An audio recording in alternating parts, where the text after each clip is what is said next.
kesyukuran kehadrat Allah Subhanahu wa taala dengan kita sama-sama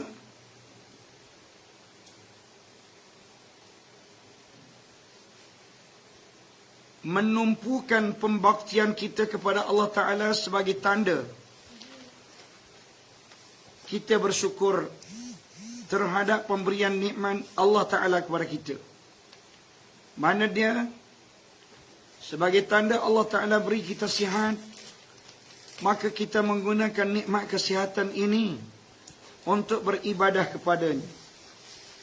Allah Ta'ala beri kepada kita panca indera, mata dapat berfungsi dengan baik, telinga dapat mendengar dengan sempurnanya, mulut kita dapat bercakap, dapat berkata-kata, kaki kita dapat melangkah, tangan kita dapat memegang.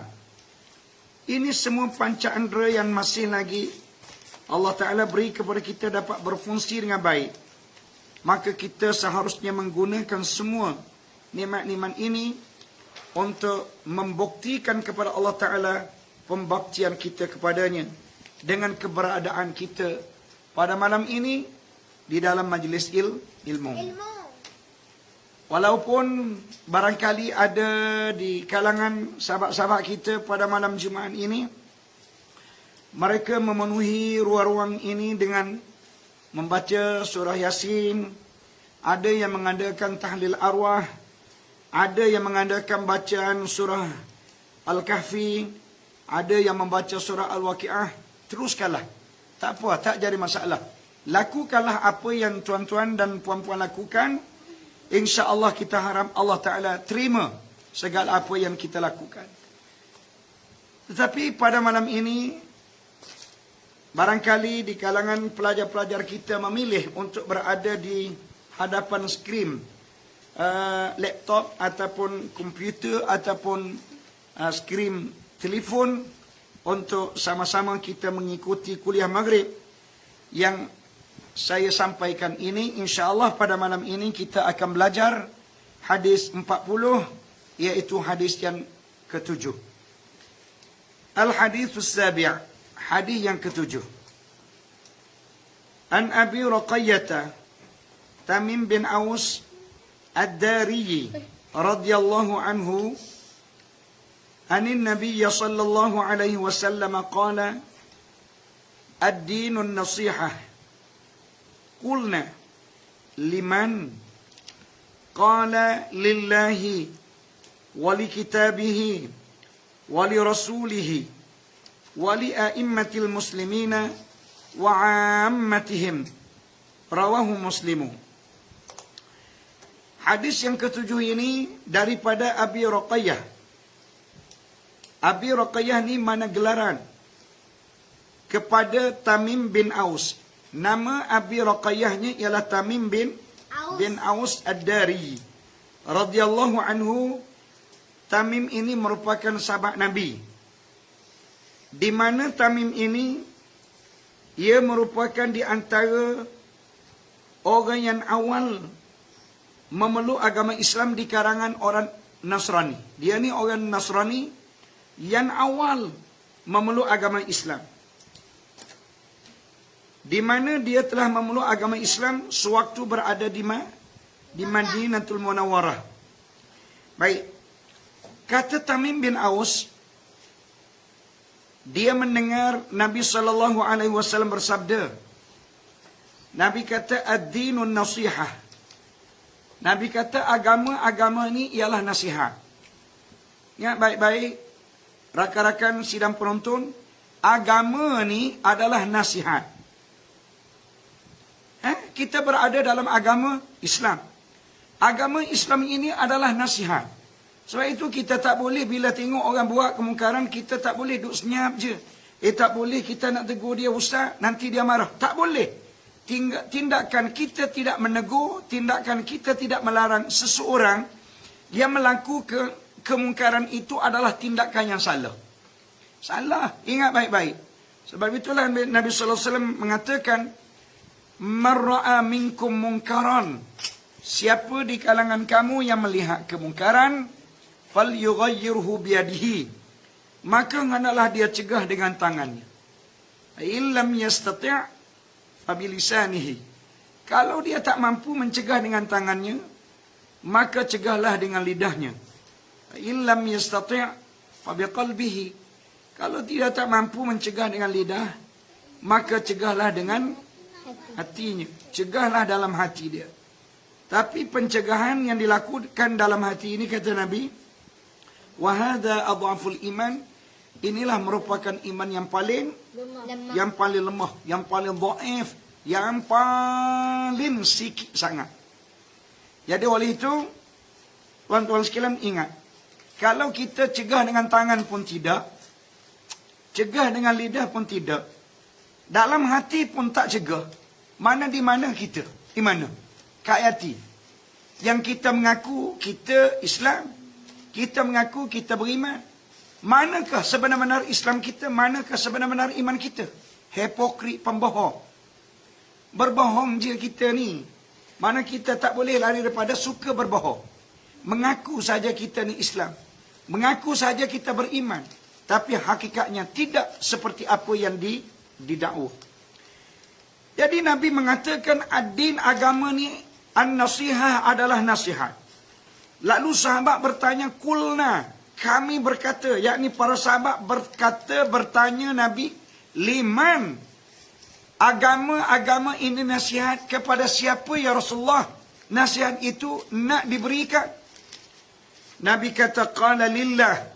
Yang pertama, agama itu adalah nasihat kepada Allah. Wali kitabihi, nasihat kepada kitab Allah. Wali rasulihi, ketiganya nasihat kepada rasulnya, Rasul Allah. Wali a'immatil muslimin, nasihat kepada pemimpin orang Islam. Yang kelimanya kata Nabi, ad-dinun nasihah, agama ini nasihat kepada siapa? Ammatihim, kepada rakyat jelata. Ya, mana agama ini dia terangkul kepada lima-lima. Iaitu nasihat kepada Allah, nasihat kepada kitab Allah, nasihat kepada Rasul Allah, nasihat kepada pemimpin-pemimpin orang Islam, nasihat kepada rakyat jelata. Baik, saya akan menghuraikan satu persatu. Apa yang dimaksudkan ad-dinun nasihah lillah?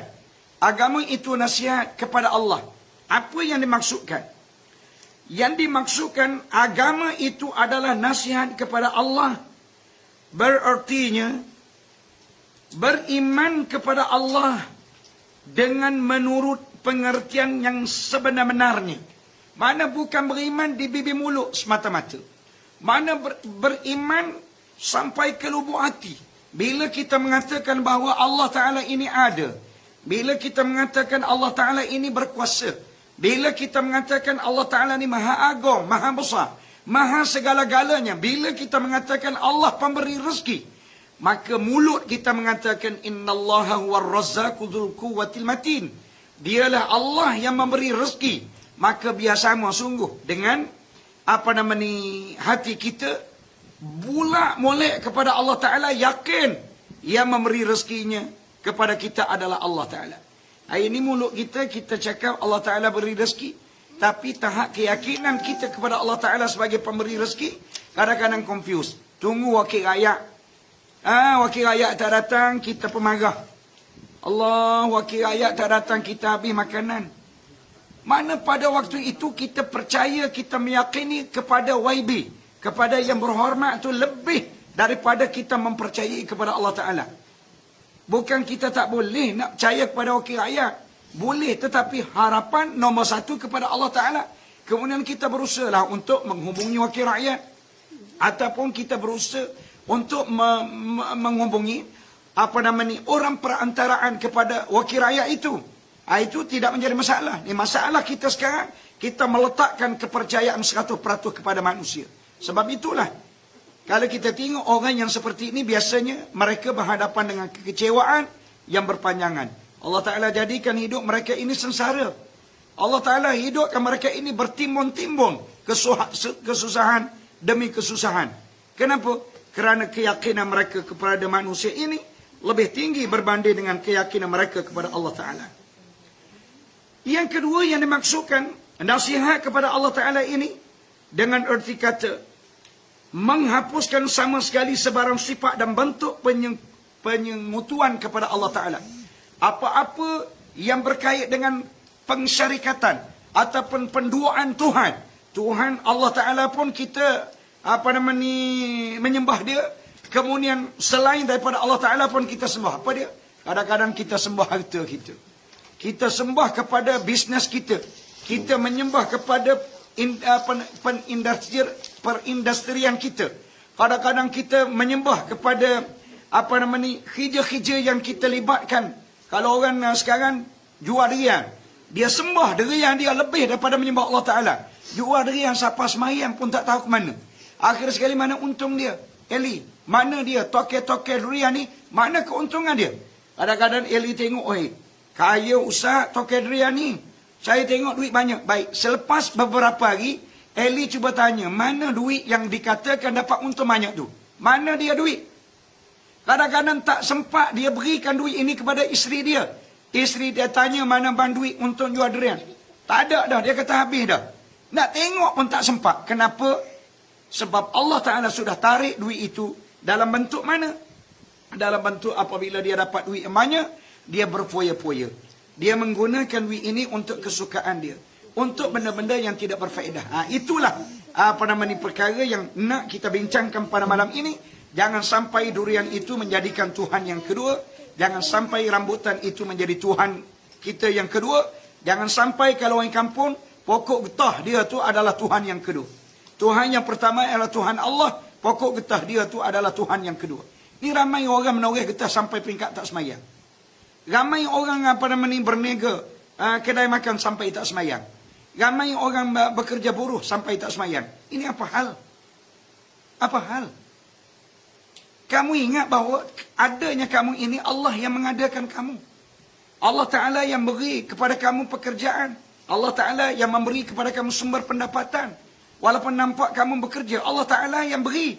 Sebab cuba kita tengok berapa ramai orang yang sakit tak boleh kerja.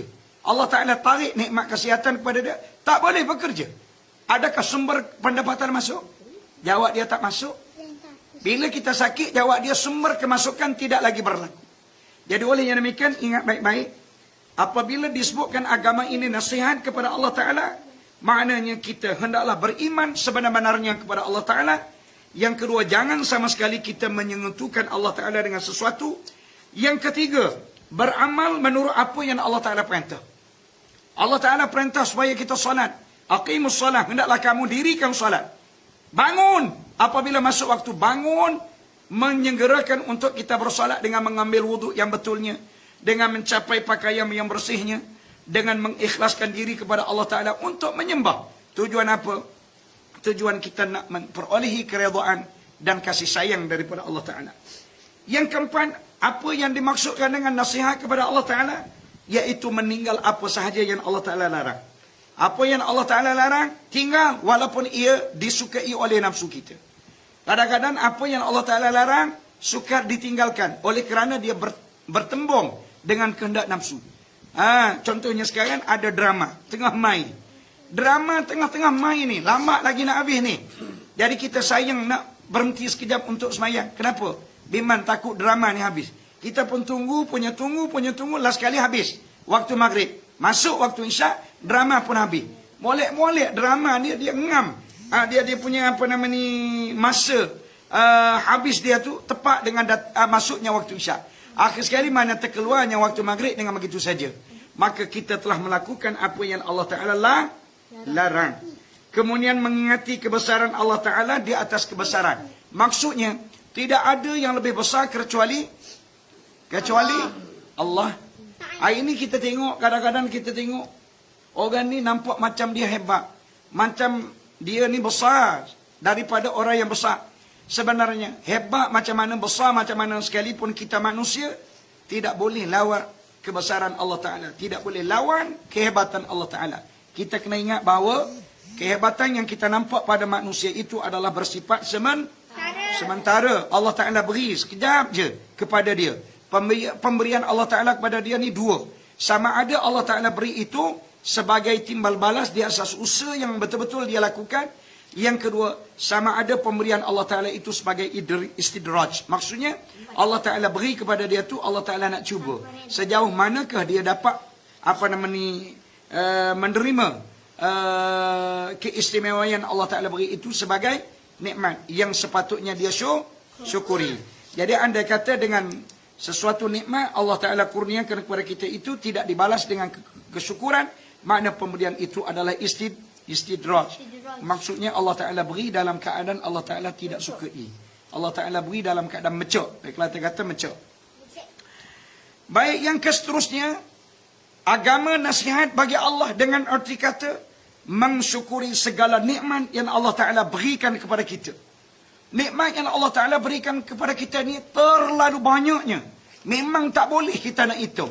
Tak boleh kita nak bilang. Tak boleh kita nak kira. Daripada mana kita tahu yang kita tak boleh nak hitung, tak boleh kita nak kira, tak boleh kita nak bilang? Berdasarkan firman Allah, wa in ta'uddu ni'matallahi la tuhsuha.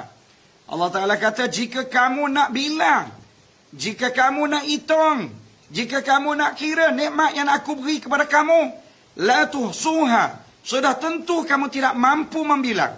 Sudah tentu kamu tidak mampu mengira dan menghitungnya. Kenapa? Terlalu banyak sangat nikmat yang Allah Ta'ala beri kepada kita. Allah Ta'ala tak nak kita membilang. Allah Ta'ala nak kita syukur.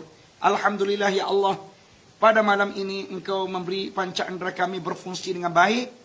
Maka bolehlah kami berada di depan skrin telefon kami menyertai kuliah. Mudah-mudahan kuliah yang kami hadiri ini berilah kefahaman kepada kami dan kemampuan untuk kami beramal. Redalah kami ya Allah, sayangilah kami ya Allah, kasihanilah kami ya Allah. Engkau tempatkanlah kami bersama dengan orang-orang yang baik. Itu tanda kita bersyukur. Mulut kita menyebut alhamdulillah. Perbuatan kita tunjuk kepada Allah Ta'ala memang betul. Aku sekarang berada di hadapan skrin telefon untuk menyertai kuliah. Itu mana go together.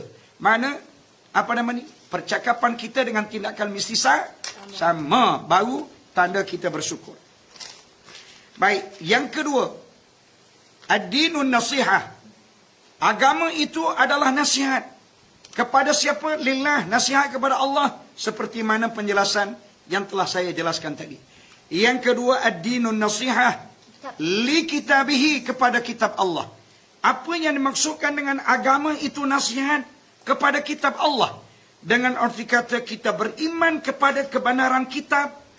Kitab yang Allah Ta'ala datangkan kepada kita ni adalah kitab yang sebenar-benarnya, yang tidak ada sebarang keraguan. Sehingga Allah Ta'ala menyebut dalam Al-Quran, wa in kuntum fi raibin, jikalau kamu ragu-ragu, wa in kuntum fi raibin mimma nazzalna ala abdina, jika kamu ragu-ragu terhadap Quran yang aku turunkan kepada hamba aku Muhammad ini, Allah mencabar mana-mana orang yang ragu-ragu dengan Quran ini. Fa'tu bi suratin min mithlih, tolong kamu datangkan, tolong kamu bawa satu surah yang sama dengan Quran. Allah Ta'ala cabar. Akhir sekali orang yang menerima cabaran ini, tak ada seorang pun mampu membawa datang satu surah. Ini menunjukkan Quran ini adalah didatangkan oleh Allah kepada Nabi Muhammad. Sama ada diturun secara direct kepada Nabi, ataupun diturun melalui perantaraan malaikat Jibril. Sebab itulah Allah Ta'ala menyebut dalam ayat yang lain, Quran ini hudan lil muttaqin. Dia bertindak memberi hidayah kepada orang yang bertakwa. Ingat baik-baik, sidang penonton yang saya hormati sekalian, Quran ini akan menjadi petunjuk kepada siapa? Kepada orang yang bertakwa. Kepada manusia biasa, Quran ini tidak memberi apa-apa. Sebab itu Quran boleh dikatakan ada pada setiap rumah kita. Tapi cuba kita tengok perangai, perilaku, tindakan kita, tingkah laku kita tak sama dengan perangai dan tingkah laku yang dijelaskan oleh Allah Ta'ala dalam Al-Quran. Soalnya kenapa? Kenapa Quran ada di rumah? Sepatutnya Quran itu menjadi benchmark, menjadi pengukur untuk memastikan kita menjadi seorang yang terbaik. Tapi kenapa tidak begitu? Kerana kita tidak membaca Quran. Ataupun kalau kita baca, kita tidak memahami isi kandungan Al-Quran. Kalau ia pun kita cuba untuk memahami, Allah tidak memberi hidayah. Kenapa? Sebab adalah kesalahan-kesalahan, kesilapan-kesilapan yang dilakukan oleh kita. Barangkali kita cuba membaca Quran, tapi sumber harta yang kita peroleh adalah sumber yang haram. Makanan yang masuk ke dalam perut kita adalah hasil daripada makanan yang haram. Pakaian yang kita pakai hasil daripada sumber peroleh yang haram. Mana inilah semua yang membuatkan Allah Ta'ala tidak memberi hidayah kepada kita, walaupun Quran itu menjadi bahan bacaan kepada kita pada setiap masa. Baik, yang kedua, nasihat kepada kitab Allah Ta'ala ini apa dia? Iaitu beramal mengikut petunjuk dan mengikut ajaran Al-Quran. Makna Quran bukan sahaja kita membaca, bahkan kita hendaklah merealisasi. Makna beramal dengan isi kandungan Al-Quran. Soal mampu ataupun tidak kita beramal, kita kena beramal. Tak boleh kita mengatakan payahlah kita beramal. Jangan. Allah Ta'ala tidak akan memayahkan seseorang. Apa yang Allah Ta'ala perintah semuanya menjadi kemampuan untuk kita lakukan. Tidak ada Allah Ta'ala memayahkan, memberatkan seseorang. La yukallifullahu nafsan illa wus'aha. Allah Ta'ala mengatakan dalam Quran, Allah sekali-kali tidak memberatkan seseorang itu kecuali sekadar kemampuan. Sebagai contoh, Allah Ta'ala memerintahkan supaya kita salat. Prasyarat rukun salat yang pertama hendaklah berdiri. Mana bila kita nak salat, kita kena berdiri tegak. Jadi tiba-tiba pada waktu itu kita sakit, pening kepala, tak boleh nak berdiri. Baik, Allah Ta'ala telah memberi plan alternatif. Apabila tak boleh kita berdiri, maka boleh kita lakukan yang kedua, iaitu duduk. Duduk pun tak boleh, maka diberi excuse oleh agama untuk kamu lakukan solat mengikut keadaan yang membolehkan kamu lakukan. Sama ada sambil kita duduk, sambil kita baring, sambil kita melentang ataupun kita membaring. Itu up to you. Mana bergantung kepada kamu, bergantung kepada keselesaan kamu. Baik, begitu juga dengan kita. Apabila tidak membolehkan kita mengambil wuduk oleh kerana ada sesuatu yang menghalang daripada terkenanya air. Oleh kerana di tangan kita ada luka. Kata doktor, luka ini kalau terkena air, maka lambatnya sembuh. Maka diberi plan alternatif oleh Islam. Boleh kita menggunakan debu tanah untuk bertayam. Tengok. Allah Ta'ala ni adalah Tuhan yang amat prihatin kepada kita. Makna tak boleh kita jadikan alasan kita tak boleh buatlah, kenapa begini. Tak boleh. Bahkan kalau kita adakan juga alasan itu, dia panggil makna. Ataupun dia panggil malas, dia panggil sombong dan tolol. Itu bahasa yang boleh dikatakan kepada orang yang seperti ini. Tolol bahlul. Ingat, tolol bahlul ni adalah sifat yang dilarang oleh agama. Allah Ta'ala jadikan kita baik. Sebab itu Allah Ta'ala beri akal, supaya kita tak jadi tolol. Jadi kalau kita tidak menggunakan akal, orang panggil gila lah. Akal ada tak guna, maka dia panggil gila. Perkataan gila ini kadang-kala sikir bagi seorang itu untuk menuturnya. Tak sedap didengari. Sedap ke tak dengar, sedap ke tak sedap, kena terima hakikat. Kena terima hakikat. Sebab Allah Ta'ala nak, inna akramakum indallahi atqakum. Allah Ta'ala nak kamu ni menjadi orang yang mulia. Kemudian orang yang bagaimana orang yang mulia? Kata Allah Ta'ala, sesungguhnya orang yang paling mulia di kalangan kamu, hei manusia, atqakum, ialah orang yang tinggi ketakwaan dia kepada Allah Ta'ala. Itu orang yang paling mulia.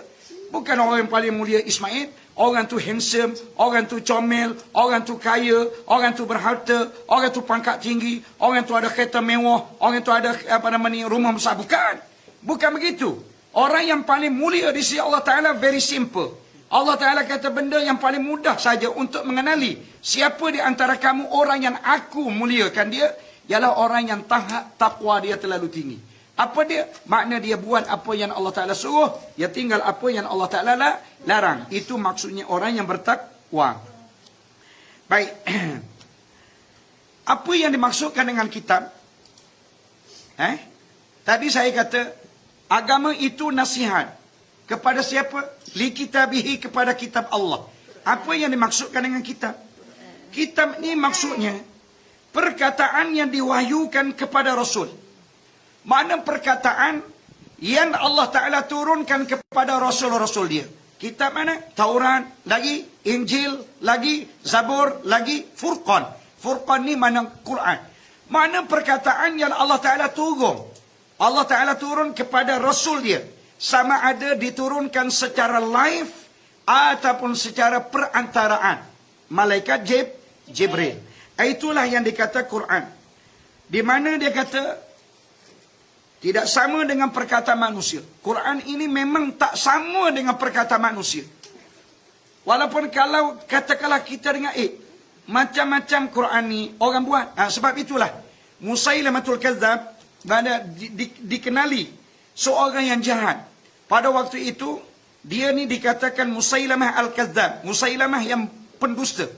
Dia nak juga buat Quran ni. Apabila dia tengok Quran diturunkan kepada baginda Nabi Muhammad sallallahu alaihi wasallam, kemudian mengatakan Quran ini adalah perbuatan baginda, perkataan baginda, cakapan daripada baginda Nabi. Lalu dia mencuba mereka-rekakan Quran. Dia nak menasbahkan apa yang dia reka itu sebagai Al-Quran. Dia pembuat ad-dibdi'ah mad-dibdi'ah. Sebab dalam Quran itu al-qari'atu mal-qari'ah. Allah Ta'ala turun satu ayat yang dinamakan surah Al-Qari'ah. Al-qari'atu mal-qari'ah. Apakah dia kiamat? Al-Qari'ah, kiamat. Mal-Qari'ah, apakah yang dimaksudkan dengan kiamat? Lalu dia, Musailamatul Kadzdzab pun cuba. Dia bentukkan satu susunan ayat untuk menyamakan dengan Quran. Kemudian dia mendakwa kepada pengikut-pengikut dia. Kalau Quran, Muhammad ada, aku juga ada Quran. Lalu dia pun buat ad-dibdi'ah, mad-dibdi'ah, kata. Mad-dibdi'ah, apakah itu kata? Bodoh. Apa kaitan? Allah Ta'ala turun kiamat. Apa yang dimaksudkan dengan kiamat? Dia ni tanya kata. Apakah yang dimaksudkan dengan kata? Bodoh.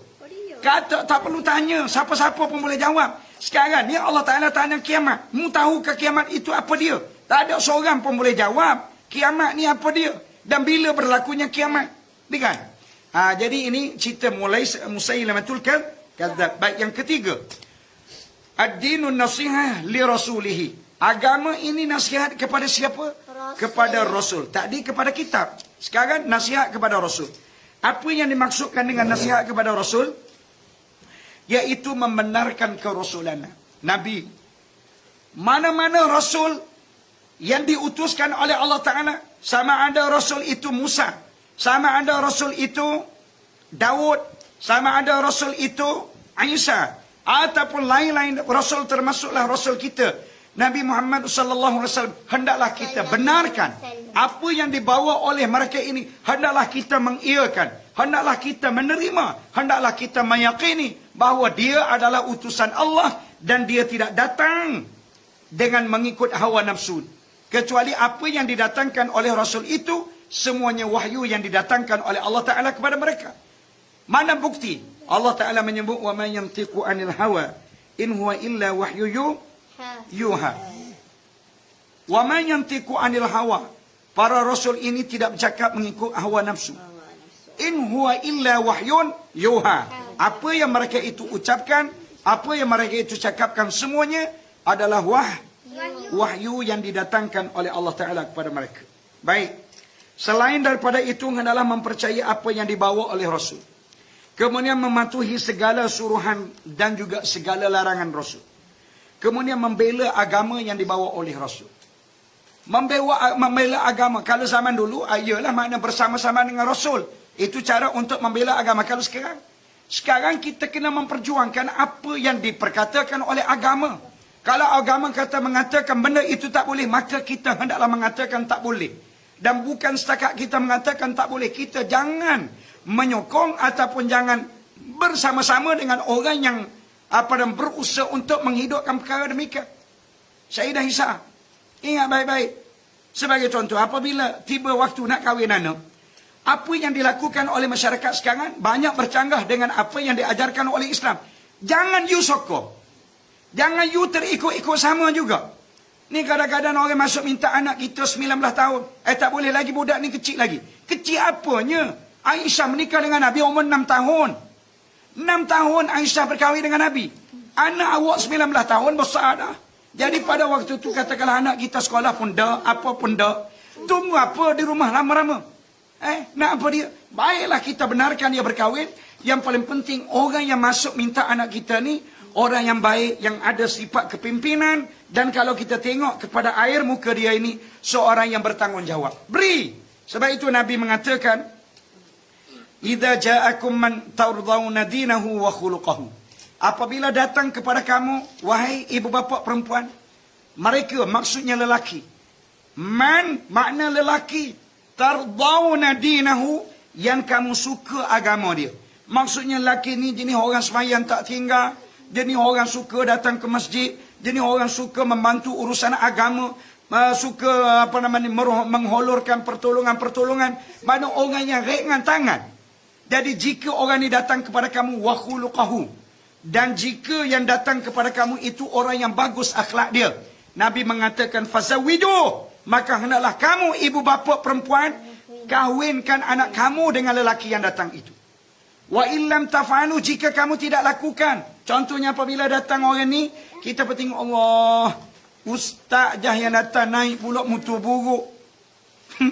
Siapa rumah break, tak makan break, terlanggar terus, tiam pagar, cabut pintu pagar rumah.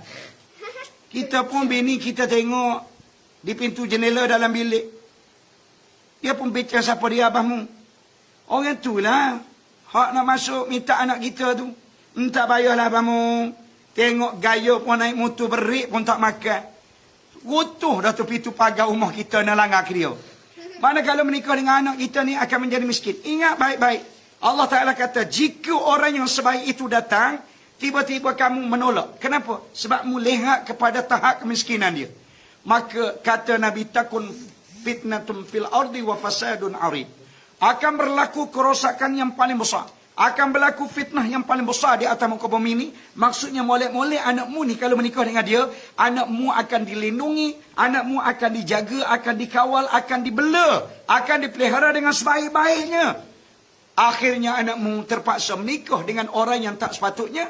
Menikah 4-5 hari, kena sepak terajang, kena menapah tawa, kena siku balik, kena dera ke tok lelaki masuk dalam tun sampah, kemudian kadang-kadang tok lelaki naik atas belakang, wak gajah dalam rumah.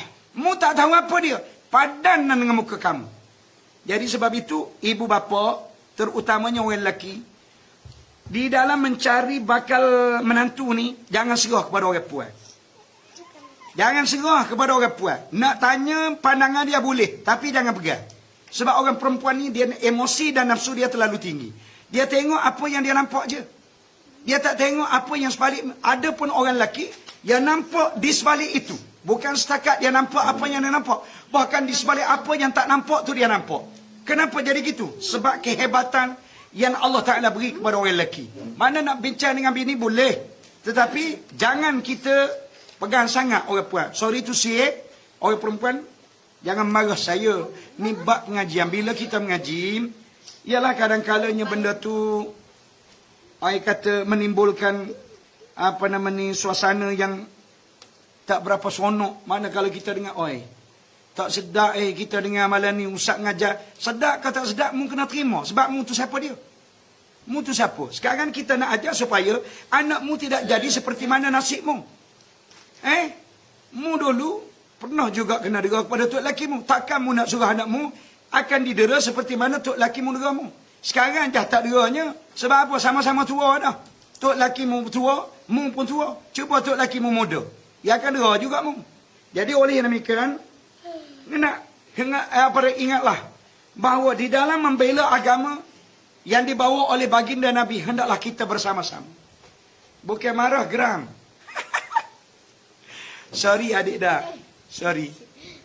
Sorry Okay, sorry to say. Okay. Tak marah ustaz betul. Betul. Tengok, Kak Azizul menyokong.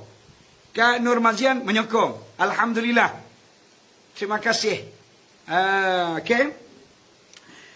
Kemudian memusuhi siapa yang melawan agama.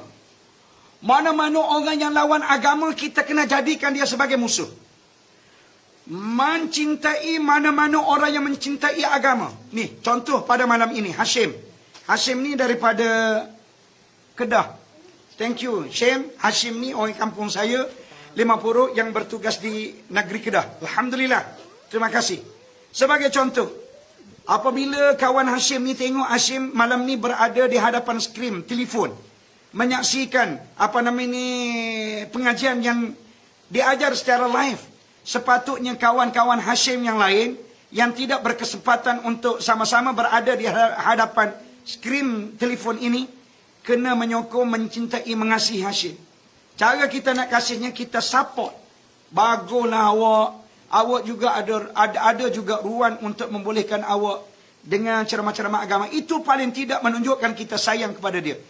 Yang paling bagusnya, kita ambillah apa-apa buah ke, ataupun beli durian musangking ke, kita hantar kepada dia hadiah sebagai tanda kita menyokong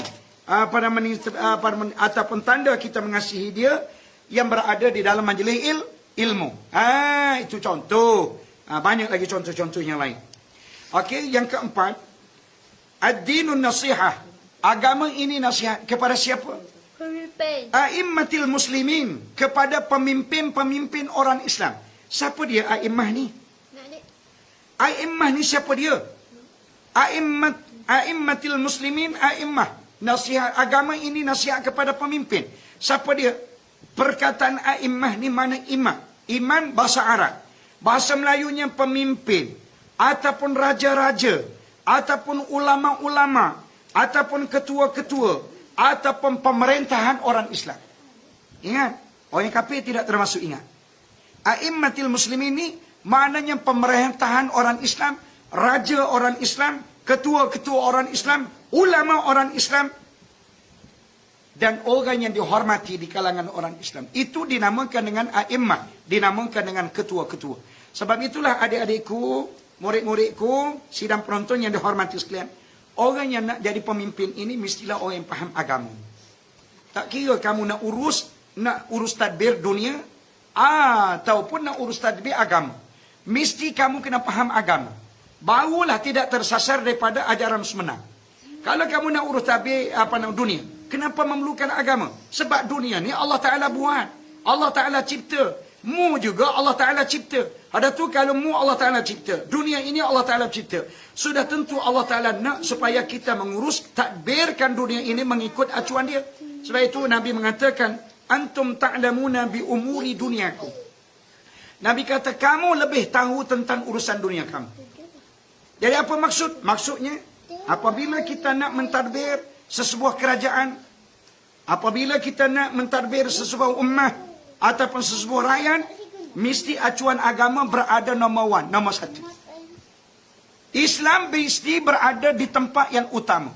Ingat, baik-baik. Sebab apa? Sebab kita nak memperoleh keredaan Allah Ta'ala. Bila kita meletakkan Islam di hadapan, sudah tentu Allah Ta'ala akan mempermudahkan urusan-urusan yang lain. Baik. Apa maksud nasihat kepada pemimpin-pemimpin orang Islam ini? Dengan arti kata kita menolong dan menyokong mereka dalam perkara-perkara yang melibatkan kebenaran dan keadilan. Kalau perkara yang melibatkan kebenaran, keadilan, kita kena support pemimpin tersebut.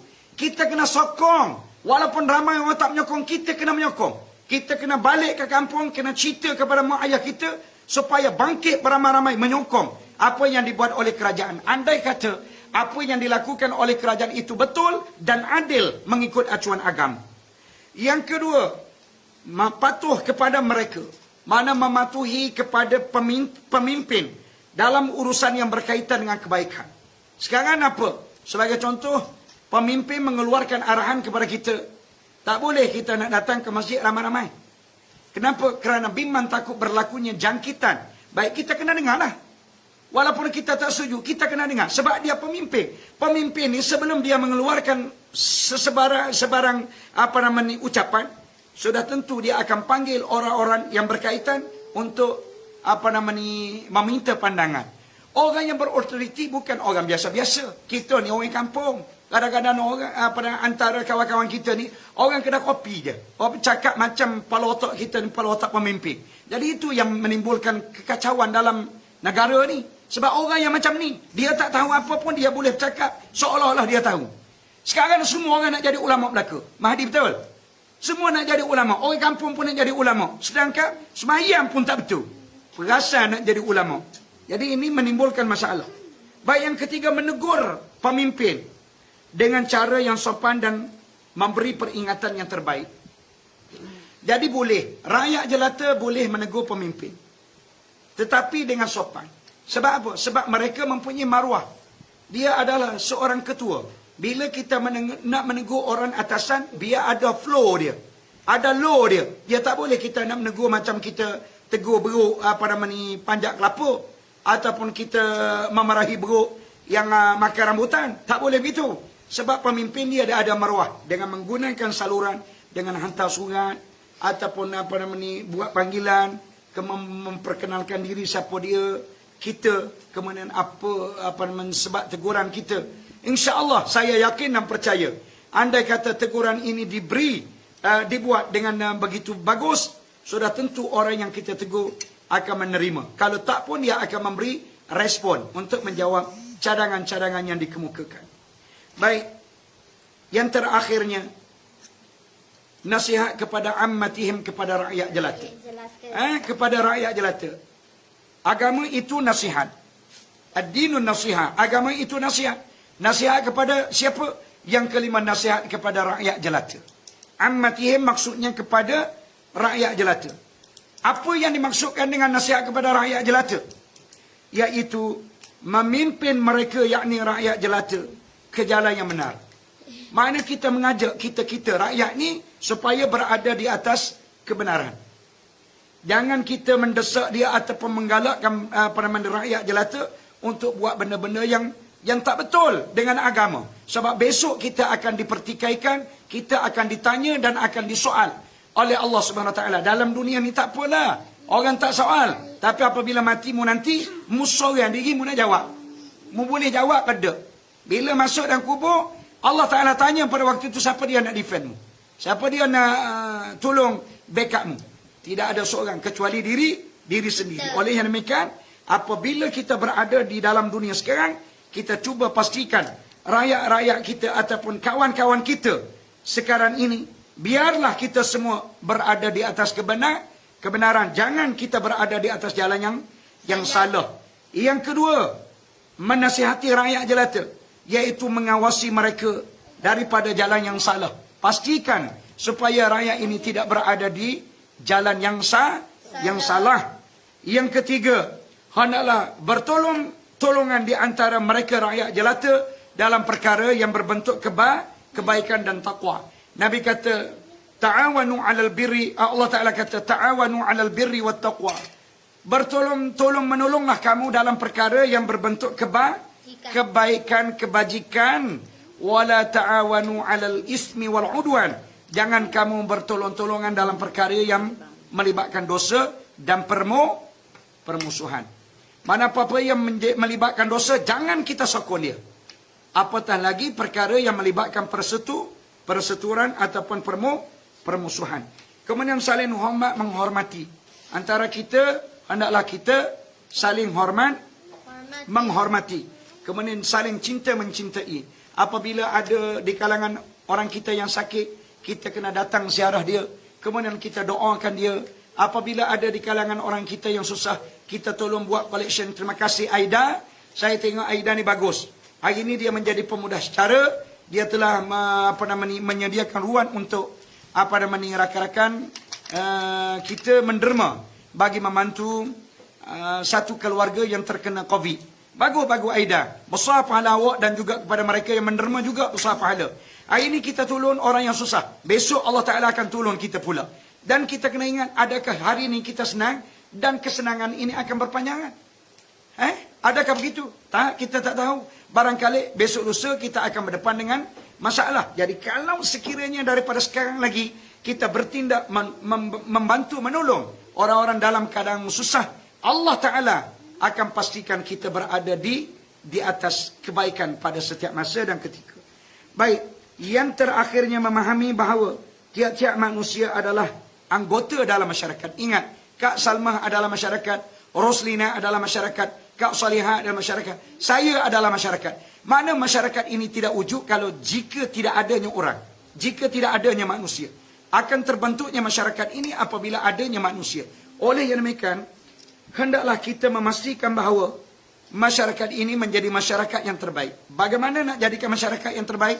Manusia yang menjadi masyarakat itu kena baik dulu. Manusia yang nak menjadi masyarakat itu mesti baik. Sebab itulah pernah berlaku kepada Sayyidina Umar Al-Khattab, di mana Sayyidina Umar pernah ditegur oleh rakyat jelata. Di mana rakyat jelata menegur Sayyidina Umar dengan mengatakan, wahai Umar, Sayyidina Umar ni khalifah yang kedua. Selepas daripada kewafatan baginda Nabi sallallahu alaihi wasallam, khalifah yang pertama diambil alih oleh Sayyidina Abu Bakar. Apabila Sayyidina Abu Bakar meninggal dunia, diambil alih oleh Sayyidina Umar. Sewaktu mana Sayyidina Umar memimpin umat Islam pada waktu itu, berlakulah sedikit kacau bilau. Jadi menyebabkan orang-orang yang tidak berpuas hati ini datang beramai-ramai jumpa dengan Umar, kemudian mengemukakan soalan kepada Umar. Wahai Umar, kenapa zaman baginda Nabi sallallahu alaihi wasallam dulu menjadi khalifah, menjadi pemimpin negara, tidak berlaku kekecuhan seperti mana berlakunya di zaman kamu? Sayyidina Umar jawab dengan mudah je. Sayyidina Umar jawab apa dia? Sayyidina Umar jawab, di zaman baginda Nabi dulu tidak berlaku kekecuhan, sebab yang menjadi rakyat jelatanya adalah manusia seperti aku. Yang menjadi rakyat jelata pada waktu Nabi menjadi pemimpin adalah rakyat seperti aku. Mana orang baik seperti aku belaka. Sekarang ketika mana aku menjadi pemimpin, yang menjadi rakyat jelatanya adalah orang yang seperti kamu, jahat belaka. Sebab itulah menjadi kacau bilau. Cuba kamu berubah menjadi baik. Adakah berlaku kekacauan? Sudah tentu tidak akan berlaku. Terdengar sahaja penjelasan yang diberi oleh Sayyidina Umar, terdiam terus semua mereka yang datang seolah-olah nak mencari kesalahan dan kekurangan Sayyidina Umar. Jadi maknanya kadang-kadang rakyat jelata ni dia bodoh, dia tak faham. Yang menjadikan masalah itu adalah dia. Jadi kalau masing-masing antara kita memikirkan jangan kita buat begini, yang kedua memikirkan jangan kita buat begitu, yang ketiga memikirkan jangan kita buat, jangan kita buat, jangan kita buat. Kita kena seia sekata, menyokong, membantu, menolong. Sudah tentu tidak akan berlaku apa yang berlaku seperti mana sekarang. Jadi sekadar itu dulu tuan-tuan dan puan-puan yang dapat saya sampaikan pada malam ini. Marilah sama-sama kita mengakhiri dengan doa. Semoga Allah Ta'ala merahmati kita dan memberkati hidup kita. Bismillahirrahmanirrahim. Amin. Alhamdulillahi Rabbil Alamin. Wassalatu wassalamu ala Rasulillah wa ala alihi wa sahbihi ajma'in. Ya Allah, pada malam yang mulia lagi berkat ini, kami sekali lagi memohon keampunan kepadamu daripada semua dosa-dosa yang kami lakukan. Amin. Sama ada dosa besar, dosa kecil, dosa zahir dan dosa batin. Amin. Ya Allah, ya Tuhan kami, ampunilah juga dosa seluruh umat Islam di mana saja mereka berada. Amin. Sama ada yang masih hidup maupun yang telah mati. Amin. Ya Allah, ya Tuhan kami pohon agar dimurahkan rezeki kepada kami. Rezeki yang curah-curah banyaknya. Rezeki yang halal lagi berkat. Serta kurniakanlah kepada kami anak cucu yang soleh serta salihah. Ya Allah, ya Tuhan kami, berilah kesihatan yang berkekalan yang kepada kami. Amin. Kepada mereka-mereka yang terlantar kesakitan, berilah mereka sembuh dengan qadar segeranya. Amin. Ya Allah, ya Tuhan kami, Engkau tolong dan bantulah mereka-mereka saudara kami, sahabat kami yang dalam kesusahan. Amin. Bagi mereka yang diberi kesenangan, berilah mereka itu menjadi hamba-Mu yang pemurah. Amin. Yang suka menolong dan membantu rakan-rakan kami. Amin. Ya Allah, ya Tuhan kami, masukkanlah kami semuanya ke dalam syurga-Mu.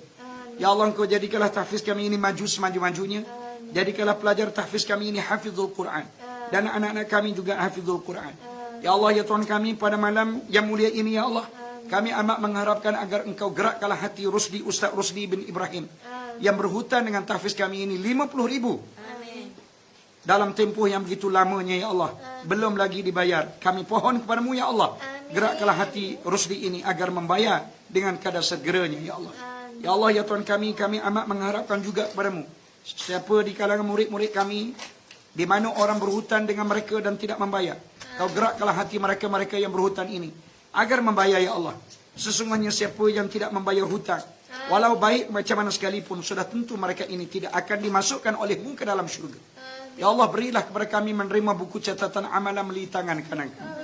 Ya Allah, berilah kami memperoleh syafaat baginda Nabi kami Muhammad sallallahu alaihi wasallam.